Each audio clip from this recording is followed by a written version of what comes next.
Hello there, cheeky potatoes. It's me again. Thank you, first of all, for nearly 500 subscribers.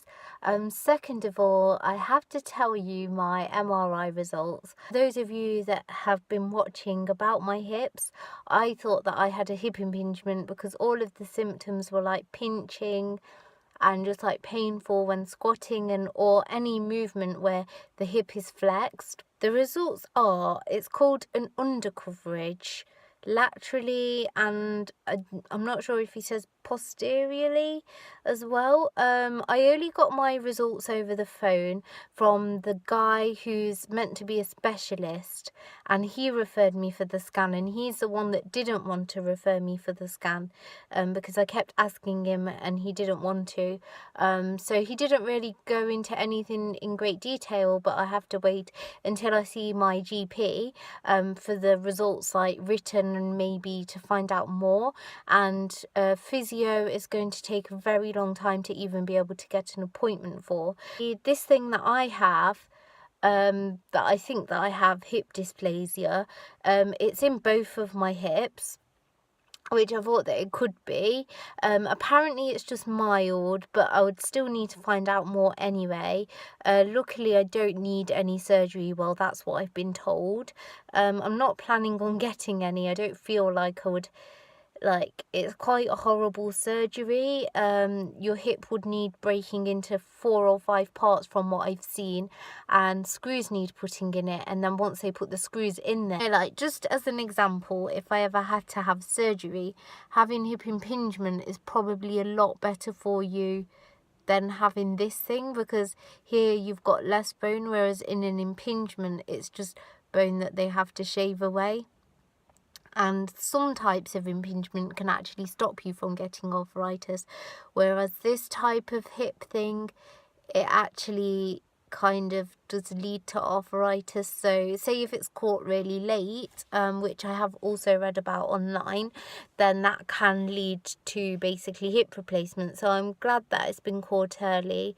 I'm just going to have to see physio wise what to do, and also just try and strengthen wherever I can in my lower body. It can mean that you can feel a lot of pressure on your hip joints. It can mean that your hip feels very unstable. And so exercise wise, I asked one of my yoga teachers. She really recommended like anything for strengthening the hip, like doing Pilates would be good, which I used to do sometimes, but I wasn't as keen on it as I was with yoga. But obviously, like, if it's going to be good for me, then I'm going to do it. But in the meantime, I've been doing things like hip circles, so where you lie on your back and draw like a circle with your foot, so you're circling your hip around. Leg abduction exercises, hip abduction, on the floor, like whilst lying down. Also, I don't know what the hell is on my hoodie. I'm not sure. I'm not sure why it looks like there's a hedge inside of it. Who knows? Like with hip impingement, there's still more on the internet than there is with like this hip dysplasia thing. On YouTube, I've just managed to watch a few people's stories about it. I spoke to Dan. Dan's the guy who knows everything, my trainer, and basically he said that he's quite worried about what this is going to turn into when I'm a bit older. So he said the safest thing at the moment is to like just lower my weight, so there's first of all not as much weight going through my hips. Dan was just explaining to me how my body always really wants to hold on to muscle, because that's like the body type that I do have. But in a way, it's like good to know what's going on, to know that there is actually something wrong with my hips.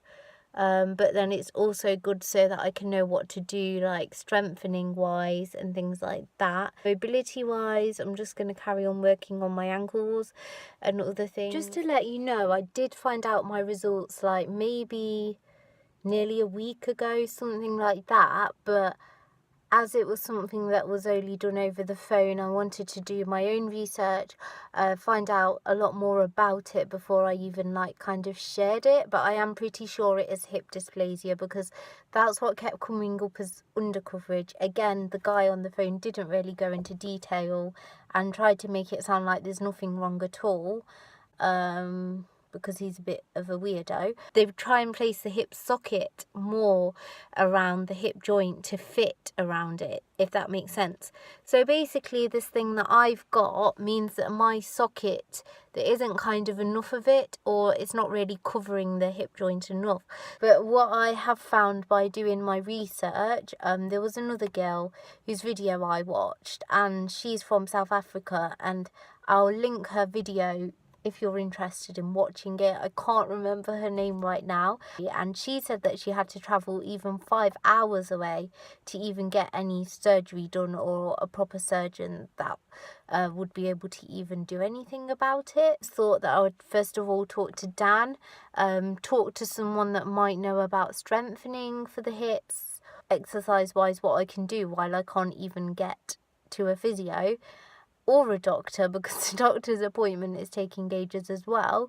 And also, I just wanted to make sure before I spoke to you, and I've been wanting to let, like, everyone that's ever watched any videos about me, thank you for watching them about my hips, because I know it's probably not interesting to some of you, but I don't know. Yeah, if you're watching this, it's probably interesting to you.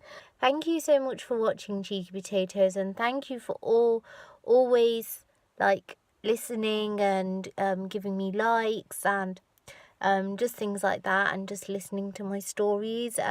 If you have anything you want to tell me about, then just comment it down below, and see you again next time, Cheeky Potatoes. Bye.